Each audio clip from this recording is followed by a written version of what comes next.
Okay, today the topic is we're going to talk about the vector project. And just to give you an idea of where this is going, I will flash this in front of you. And, my screen is oriented vertically in, portrait mode here in the YouTube channel. But, this thing's probably best oriented in landscape mode, but I can't draw it. I couldn't draw it that way, but I'm just going to put this up here.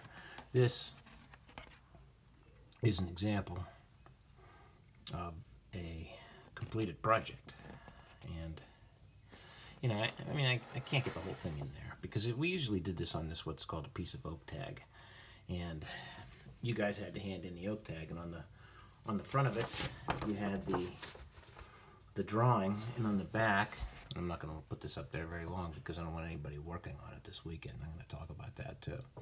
Is all the calculations of various things that I ask you for. Okay, so that's an example, a good example. Somebody did a nice job, on drawing everything, and the project itself will be this. But I'm not posting that document either because I don't want anybody working on it this weekend. It's the 3-day weekend. You're supposed to take that weekend off. But the reason I decided to post this video is I'd like you to watch the video, and if you want to practice drawing today, you can. But when you make your drawing, and I would like you to get a piece of oak tag, or just particle, poster board or something like that. I don't know what size this thing is. It's I would say about 18 by 12, something like that. That's more than just a smallish piece of paper, and make a nice drawing. And you saw the example of the drawing, and I'm not going to post the example because I want you guys to figure this out on your own as to how to make a good drawing. But the drawing and the calculations all have to be consistent, and you have to. And like I said, I'm not going to put any of this stuff up for the weekend because I just don't think it's necessary for us to work on it this weekend. This will be a 4-day project for next week, so it'll be due next Friday, and I want you to form groups of 3. Now, if you want to work on your own, I can't stop you from doing that, especially in a certain, the given conditions here. But I do want you to form groups of 3, and I think it would be good for you to do that. So, the topic here, we're going to demonstrate drawing techniques. Okay, and you're going to want to refer back to this when you start drawing your own because I'm going to give you some hints here too. Okay, and again, you should do it in landscape mode, and I'm doing this in portrait mode because of the way the everything's recorded here by the YouTube channel. Okay, so you start with your axes, obviously, and you might have to practice this a couple times. Okay, now I will tell you that you're going to have to graph 2 planes, and on the line of intersection, that's the first thing you have to find is the line of intersection. You're going to be able to find that the x-intercept of both planes is a point in common. So that's something that you need. And then you're going to need another point in common, and I would definitely plot that point. Okay, you're going to find another point in common, and there's one that I would say is, like right in this area. So draw those first. Believe me, that'll be what you have to do. I forgot to bring my ruler up here, so I'm going to have to do this by hand. Sorry.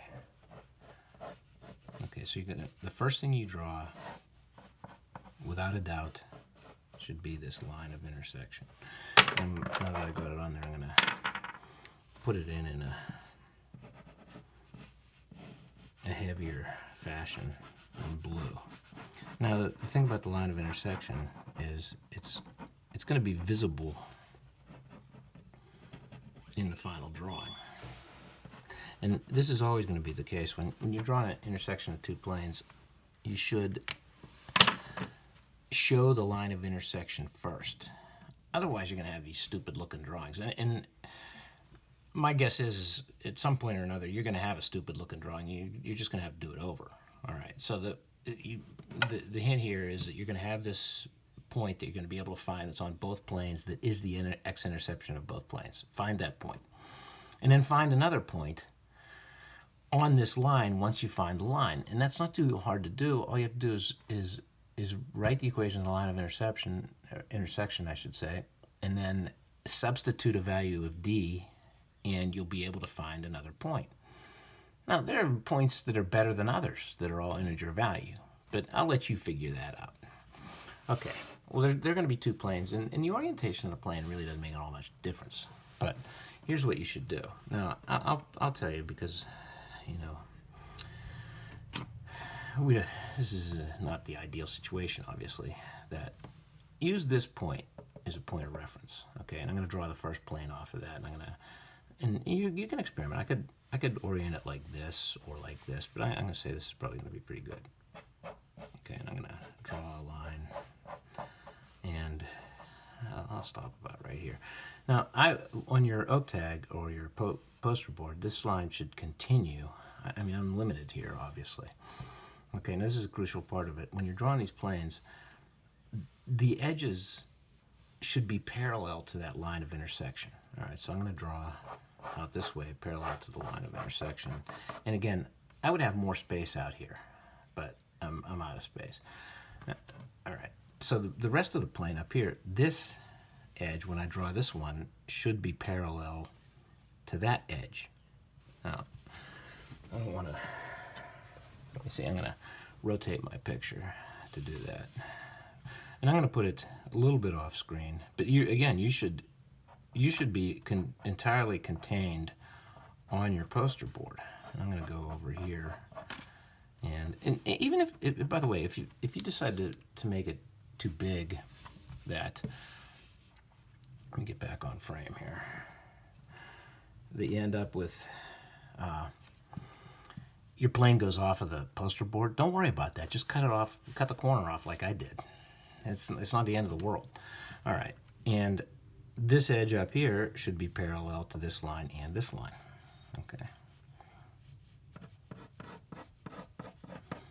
And again, the entire plane doesn't have to be on the poster board, but it probably will if you scale it correctly. And here's another thing about the scaling.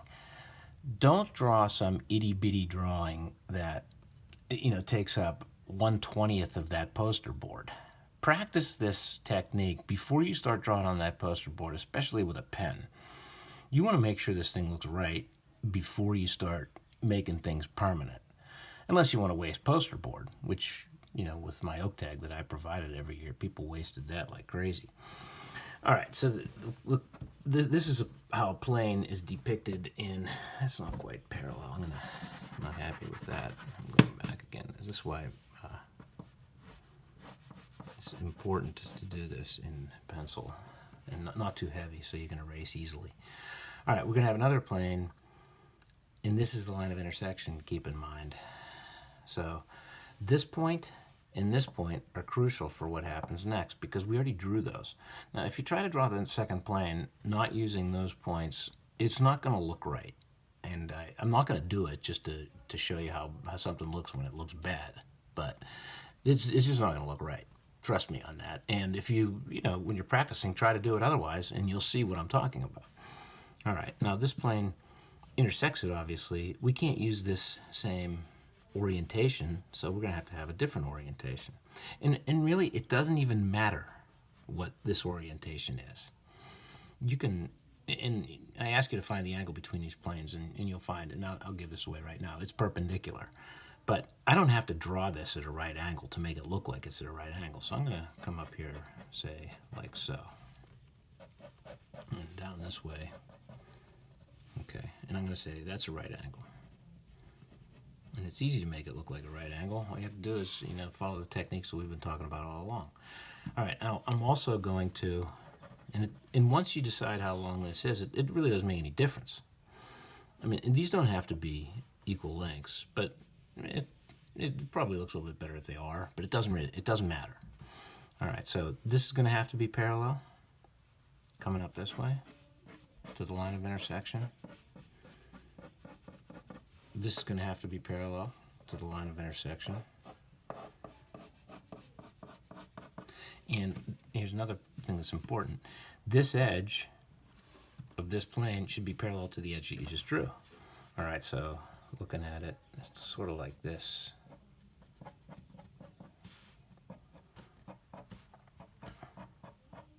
Okay, so now we have the intersection of the two planes, and it doesn't look bad. There is an issue here, though, and I will ask the group, what's the issue? Generally, in class, somebody would already spot it and say, one of these planes is on top of the other, so there should be some dashed lines involved. And one's on top of the other on one side of the line of intersection, and the other one's above on the other line. And you can look at it, and you can force yourself to look at this either way, but more people will see it such that this plane, plane number 1, and I'm not going to tell you which one's 1 and 2 on the diagram, but your diagram should look somewhat like this, by the way. Okay, so if this plane is on top, then this line can't be solid. So I'm going to erase that. And remember, we're only looking at portions of planes, so this is solid here, but it's not solid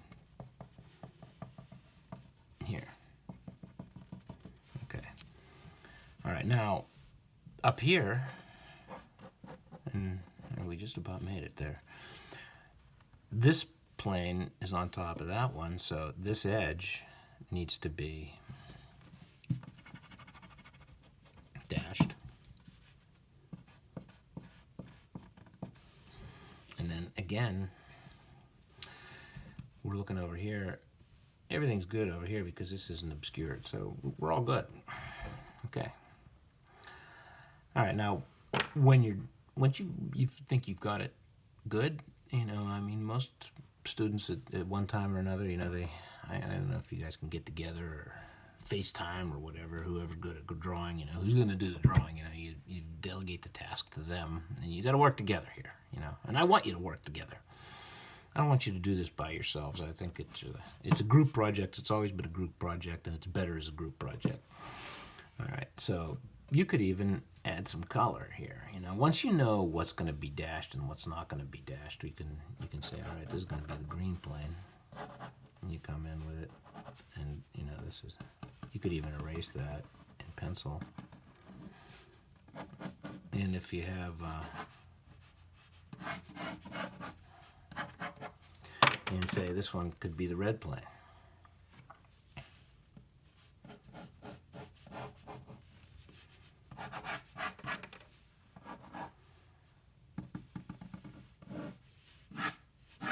Okay. Or whatever colors you wish. So I will tell you also that there is a line on the project that is parallel to one of the axes that intersects both of these planes. And it intersects it in a way that it's above both planes in certain parts of the diagram, it's between the planes in certain parts of the diagram, and it's below both planes in certain parts of the diagrams from this perspective. And we always draw from the perspective of the first octant, which we're drawing here. So I'm going to leave that as an exercise to the student to figure that out. And that's one of the toughest things of the project, is to figure the interaction of that line with these planes. You got to find the place where the line intersects each plane, the point, and the 2 points are different, obviously, but they do have some things in common. So, you have to figure those points out, and then you have to put them on the diagram and try to make sense of the diagram, how the points fit into it, and the way this line interacts with those planes, I should say, and how it's above or between or below. And then like I said, I think that's the hardest part of the whole thing, is to figure that out. And there's also a tetrahedron involved, and you want to try to make it so that it looks like it's on the diagram. And if you practice this, you can make a very nice diagram. And people have made nice diagrams. There's also a bonus question that a solid is formed by limiting, by also adding a couple of planes that are parallel to the special planes. And it's a very challenging question, and you have to find the surface area and the volume of that solid, and that's, I'll be honest with you, you're not going to get any extra credit here this year because of the pass-fail system. But some of you probably want to do it because it's an interesting question, and some people like this stuff. All right, I want to mention one more thing today, and I'm going to pull that out of there and put this diagram back up. And we talked about this already. This is one of my examples, and I did this on purpose, using this example, this green line. And I said that, it's written down here, but I'll rewrite it up here. This L. Where can I put it? Let's see. Right about here. Okay. That green line L is equal to di plus k. Okay. And there will be a line like that on the project where it's directional vector. Remember, the only thing that you're seeing a variable here is on the I. So the directional vector of this line is I. That's it. That means it's parallel to the x-axis. There's a line in the project that's parallel to an axis. And here's another hint as to what, because this is one of the things that people get wrong on this project, and usually we work in class on that. 3 days. So it's not a stretch to make this an entire week project in the school at home. I think it's highly appropriate because this is one of the better projects of the year. I think it's the best project of the year. So I'm okay with the decision as to how this is going. Okay, so this not having a D on it, that means that's a fixed value. It never changes. So, and what that means is, if you look at the point that we know to be on this line, it's a 1 no matter where we are on that line. Like right here, this point, and I didn't highlight this point, but that's 1, 0, 1. And notice again, too, is there's a 0 here and a 0 there. What's that mean? That means you don't see any J's in here, do you? There aren't any. Well, that means that it's going to be 0 every time. So every point you pick that's on this line, this point, this coordinate is going to be 0, and this one's going to be 1. The only thing that ever varies is the I. And that can be anything. It doesn't matter what the number is, it's still on the line. So there's a line on the project that has similar properties to this one. And that's the one that intersects with both planes that you have to find the points. Okay. All right, then. I will leave it at that. And your only assignment today is to watch the video. And like I said, I believe that you might want to rewatch it and see what that drawing's going to look like. And, and follow the techniques for good three-dimensional drawing. And you should be okay. And practice. Don't try to make your first drawing the one that's on the poster board. And I do expect some nice pictures of the poster board. All of the calculations it should be on the back of the poster board. Do those in pencil too, in case you screw that up. What some people have done over the years is tape their stuff to the back. That's fine, but or you could take multiple pictures, but just make sure it's a nice PDF file of some sort when you turn it in. And that'll be next Friday, so we can worry about that next week. And if you want, we could have additional videos on things that you choose to ask for, or we could even have a Google Meet session if people want to ask questions or something like that. I haven't done much of that. I did it with some of the other classes, or with the computational math class, but I haven't done it with this class. And I'm willing to do it if people ask for it. All right. Okay, you guys have a nice weekend. And don't do any math homework.